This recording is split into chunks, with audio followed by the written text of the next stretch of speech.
In this video we share Our Lady of Medjugorje 41st anniversary, and the truth of the apparitions. In the municipality of Čitluk, 1981, tension over the events that took place in Bijacovici is high.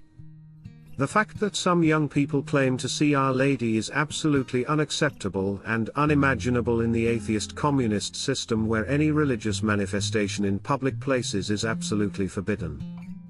Regarding this episode, Father Jozo recalls, from the earliest days the communists began to interrogate the visionaries, the villagers and then me too, calling us both day and night. On June 29, the day of Saints Peter and Paul, they took the visionaries to the psychiatric hospital in Mostar. To try to scare them, the visionaries were left for some time alone in a corridor, on one side the madmen walking in the courtyard, on the other, the open morgue with corpses emanating a bad smell. Then when a doctor accused them of lying to try to destroy the communist regime, Yakov, who was only 9 years old, clenched his fist and slammed it on the table saying, "We don't lie. I am ready to give my life for Our Lady." Also present was Dr. Ante Boshniok, director of the Čitluk hospital, and that behavior was a strong confirmation for him, that the visionaries were telling the truth. Through the testimony of little Yakov in particular, he received the grace and the gift of faith. A few days after the first apparitions, the children are taken by the police and taken to the hospital in Mostar for a medical examination in the psychiatry ward, at the end of which they are declared healthy and normal. The doctor in charge, named Bijacovici, a Muslim, declares, "It is not the children who are crazy, but the ones who brought them here." And she confirms their psychiatric balance. Later she will report that she, of Muslim faith, was particularly struck by the courage shown by little Yakov. She will report on the subject, Yakov feels protected by the apparition in which he gives all his confidence, his own life. "The more I pressured him, and accused him of faking a lie, the more confident he was in his beliefs, for which he would even die.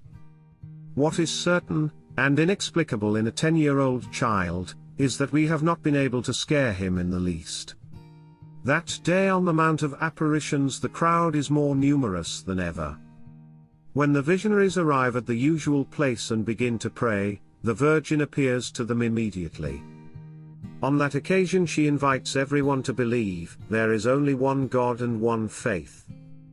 Believe firmly, and do not be afraid of anything. But during that apparition the seers also have a particular vision. The visionary Maria recalls, "Over the years Our Lady has shown us the suffering Jesus several times, especially on the occasion of Good Friday. But the first time was the day when the communists took us visionaries to the psychiatric hospital in Mostar after a few days from the beginning of the apparitions. They mistreated and scared us by threatening that we would stay there in the asylum. It was very hard for us. In the evening, during her apparition, we protested saying to Our Lady, 'We can't take it anymore. Why all these sacrifices and sufferings?'